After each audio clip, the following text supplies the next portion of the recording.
Your Excellency, the chairman of this occasion, other excellencies here represented, Mr. Vice Chancellor, let me in a special way acknowledge His Royal Majesty, the Obi of Onitsha, Abugidi Igwe, other Royal Majesties in attendance, invited guests, gentlemen of the press, distinguished ladies and gentlemen. I bring you good tidings from Asaba. Asaba that is very, very close to Onitsha, on the other side of the divide. Asaba that is the capital of Delta State. Asaba that was once the capital of Nigeria in the days of the Royal Niger Company. Asaba that is today the fastest growing capital city, not just in Nigeria, but in Africa, south of the Sahara.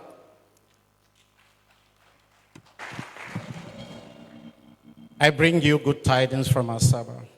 Firstly, let me commend the university for conceptualizing this idea and also institutionalizing the World Igbo Center and Repository. Let me in a special way also mention that I also want to commend the university for establishing the annual Igwe Achebe lecture series. In the same vein, I congratulate His Royal Majesty Igwe Achebe for being a worthy beneficiary of this honor. More significantly, Your Royal Majesty, I applaud you for this well-researched and thought-provoking lecture, particularly tracing linkages of different parts of Igbo land. Many issues have been raised in the lecture, and I want to address them seriatim. Your Royal Majesty, I'm still worried that 7,000 years after, still a lot of hypotheses on Igbo history. A lot of hypotheses on Igbo history. I believe the time has come to resolve all this and to establish the truism of Igbo history. Perhaps that will be the beginning, as ably demonstrated in your lecture, that it will now go into the archives and form the beginning of this resolution that I've talked about. Your Royal Majesty, the lecture have highlighted the origin of Onitsha people and their linkages from Benin. It has also touched on the arrival of Christian missionaries to Onitsha and from there to Asaba. Indeed, Asaba Anglican Communion is celebrating 150 years of activity this year. So certainly it will be longer in Onitsha since they came over from Onitsha to Asaba. Your Royal Majesty, no doubt, your lecture grandly demonstrated the culture, the life of the people of Onitsha, how you resolve your disputes. Onitsha as a commercial nerve center, the urbanization and the cosmopolitan outlook of Onitsha. Your masquerades and title taking amongst so many others. I believe that will be a researcher's delight because you captured succinctly almost every facet of the people of Onitsha and their lifestyle. But Your Royal Majesty, there are highs, as you clearly articulated, and laws as well of Onitsha. I listened attentively to see whether Your Royal Majesty will address either in depth or in passing the Ogwa O issue.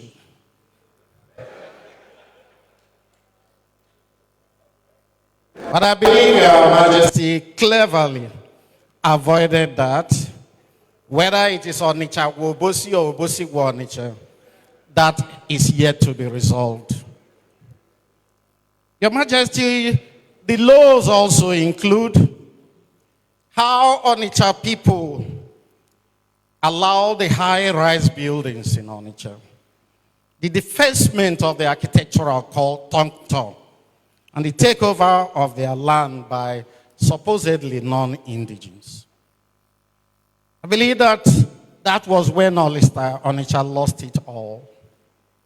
The people of Onitsha did not rise to the occasion at that point in time to regulate the way and manner non-indigenous take over their land, and to find a way of restricting to a very large extent the laws governing the takeover or the purchase of land in Onitsha. Part of the laws will also include, of course, the drug nature taking place in Onitsha at this point in time, and the massive adulteration of drinks in Onitsha environment. For Your Royal Majesty, you've asked the question, how do we restore Onitsha? I believe this question can best be answered by Onitsha people.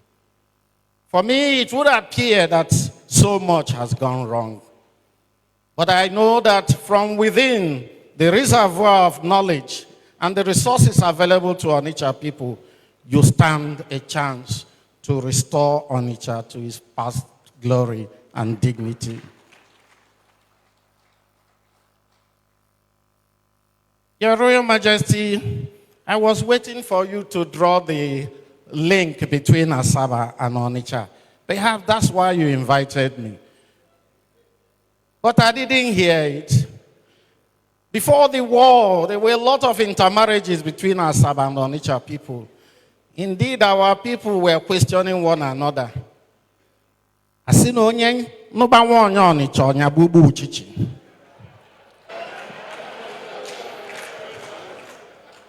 That used to be the saying of our people. Your Majesty was silent on that. Of course, Your Majesty did not also dwell on the arrival of Mongo Park and the Landa brothers, those who came from afar to discover a people that have been living in a place for centuries. These are some of the fallacies of history, but we keep accommodating them.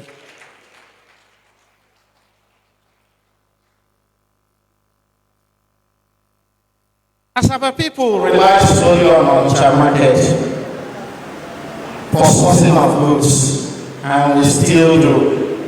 The only challenge we have is that we don't come to Onitsha market again on Mondays because of sick at home. We conceived the idea, and we are pushing that idea of the prospects of dredging the river Niger. And that will make Onitsha a hub for economic activity. That will also flow into Asaba. On our own, we are pushing this idea through the Inland Waterways Authority in Abuja. And no doubt, if we succeed from the Asaba end, definitely Onitsha will stand to benefit. On the whole, I say that a befitting maiden lecture from a monarch scholar and corporate guru. I will urge all of us to read this lecture again and digest this appropriately. I congratulate you, Your Majesty. Thank you.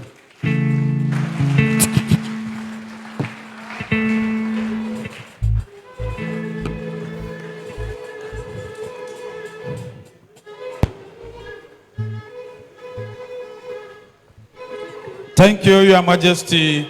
Please, another round of applause for him.